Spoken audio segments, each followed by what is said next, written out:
Serious, the ascent of billionaires is a symptom and outcome of an immoral system that tells people affordable insulin is impossible but exploitation is fine. Alexandria Ocasio-Cortez. What are your thoughts on this? As a type 1 diabetic, this is very close to my own personal experience. I was diagnosed when I was a baby, just 1.5 years old. So I've lived with the condition for my entire lifetime, essentially.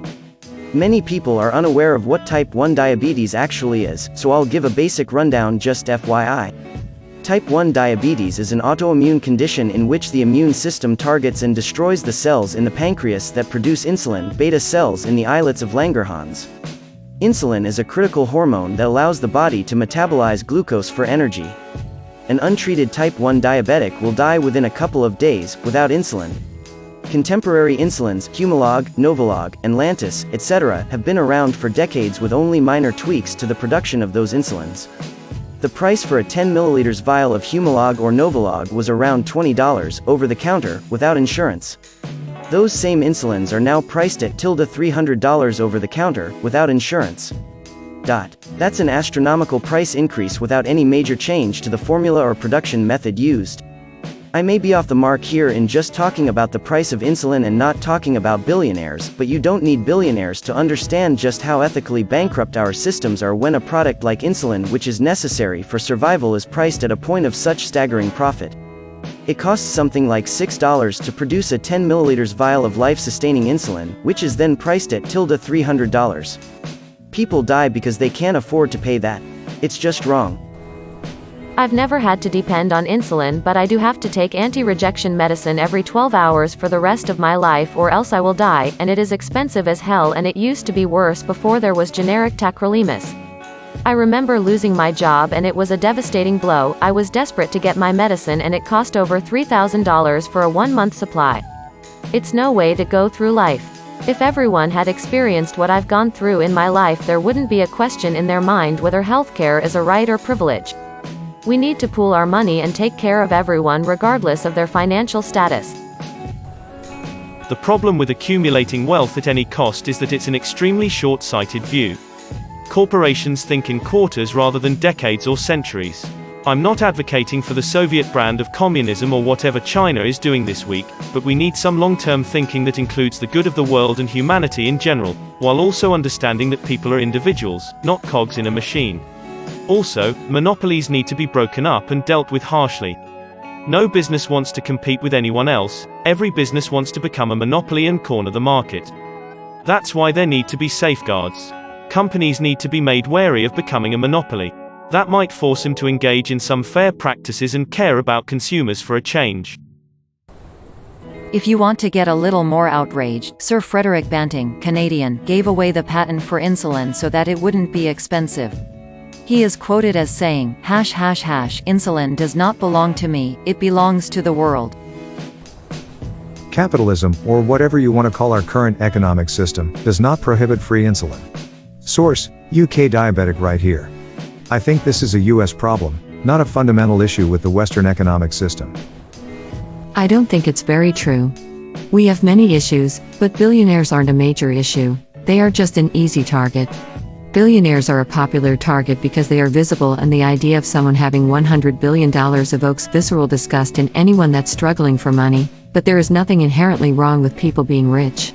Anything with a huge impact on the world will have positives and negatives, but I don't see Amazon, Tesla or Microsoft as being inherently immoral, and those ultra-billionaires exist because they created it and grew those companies and have not had those companies taken away from them. Capitalism must always be balanced by a government that is capable and willing to impose and enforce rules when what is in the best interest of the companies no longer matches what is in the best interest of the people. In that regard, she is right that we are living in a broken system.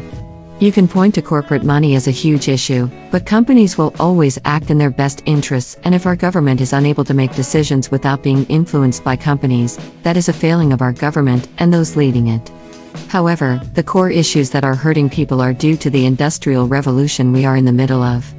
With globalization, computers and ever more sophisticated technology, the world has changed dramatically over the past few decades, leaving many out in the cold.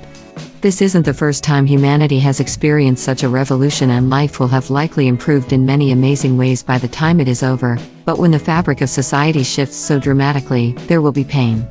And that means there will be hurting people who are looking for someone to hand them a solution. Historically, that has meant politicians finding a group to blame, whether it is billionaires or immigrants or that other political party. It is so much easier to point to the billionaires as the problem than it is to find a solution to the fact that the American minimum wage makes unskilled labor uncompetitive in the global market, while at the same time not providing minimum wage workers an acceptable standard of living. That is a hard and maybe even unsolvable problem right now. So we blame billionaires, or maybe immigrants, depending on your leanings. Don't blame billionaires, blame the government that isn't creating regulation to make life-saving medication affordable. The Affordable Drug Manufacturing Act proposed allowing the government to produce medications like insulin to bring the price down. You can have billionaires and affordable insulin. Anyone who tells you differently has an agenda or has lost hope. Notice how insulin prices are only an issue in the US and not in most European countries.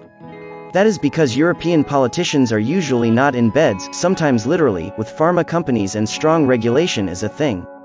But in the US, regulation and taxes are dirty words, except for all the taxes and regulations you have. I don't know how to feel about that. As far as I know, a billionaire's wealth is mostly tied to the value of the stock of their company that they own. Bezos's net worth is the combined value of the stock he owns in Amazon combined with other assets. The problem is that in order to be in control of the company, Bezos needs to own the most stock. So I'm not sure if Bezos can just give away billions in the form of stock without losing control over his company. And then taxes. How do you tax someone on the value of stock they own, and how do they pay it? Do they pay in stock? I don't know. He doesn't have a huge vault with billions of dollars in cash in it like Scrooge McDuck. So perhaps someone can enlighten me. Would it be possible to make billionaires give away billions without it costing them stock and control in their company? I am honestly interested in being educated on how this works. The current system is short-sighted and doesn't take into account the obvious, natural tendencies of human beings. For example, once you get rich, you are naturally going to start spending a certain amount of money trying to influence how your business is regulated and how you personally are taxed. The system should be immune to the lure of that money, either because it's illegal to take, or because it is ruthlessly tracked and voters are made aware. What we have now is a system where the rich did exactly this: they paid for some influence. With that influence, they got the rules changed so they could make more money to donate.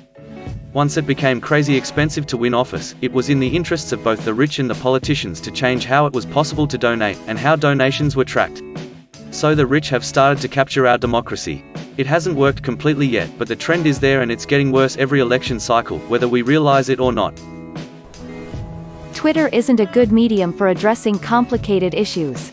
And reducing issues to Twitter-sized blurbs is probably counterproductive. People think about the poor in different ways. Some think poverty is the individual's fault. If they just worked harder, stopped spending lots on cigarettes, drugs and alcohol, stopped having too many kids, and stopped having teenage pregnancies, they could lift themselves out of poverty. Others think poverty is due to factors outside of one's control. If you can't afford an education and can only find minimum wage jobs, if you can't afford birth control, hospital births are expensive BTW, and complications from delivery have killed millions of women throughout history. If you've got medical debt, if you can only afford a cheap car and have to spend hundreds or thousands on repairs all the time, and if your life sucks so bad only cigarettes, drugs and alcohol can numb the pain. Obviously both kinds of poor people exist, the lazy and the ones working 2 to 3 jobs and barely getting by. They've existed throughout history and will always exist. That doesn't mean we can't try to make things better. Charities, non-profits and government aid/regulations all do that. If you want to be a social Darwinist who says let the poor and sick die out because that's how natural selection works, that's certainly an opinion, but it's also beep up and plain evil. Price gouging on life-saving medicine is just evil. Something being legal doesn't mean it's not morally depraved. Slavery was legal and justified by certain religious groups. Governments are supposed to protect the people and make life better for the majority. Yes, they're full of corrupt, greedy, self-interested goons, but at least most countries haven't gone full dictatorship yet, and dictatorships have been toppled for all of human history. A government's interest in nurturing the taxpayers provides services like transportation, infrastructure, minimum wages and better working conditions, compared to stuffing children in tight spaces to fix deadly machinery, at least. Why not keep goddamn insulin and EpiPens affordable for the masses? Billionaires who get rich off others' misery are legal but morally repugnant. Laws can govern what we deem morally repugnant, like child labor laws.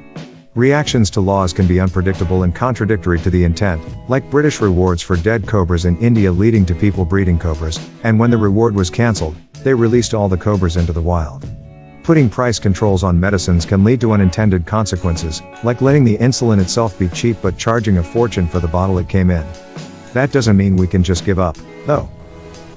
There are 33 developed or first world nations in the world. America is the only one that doesn't have a single payer or universal health care.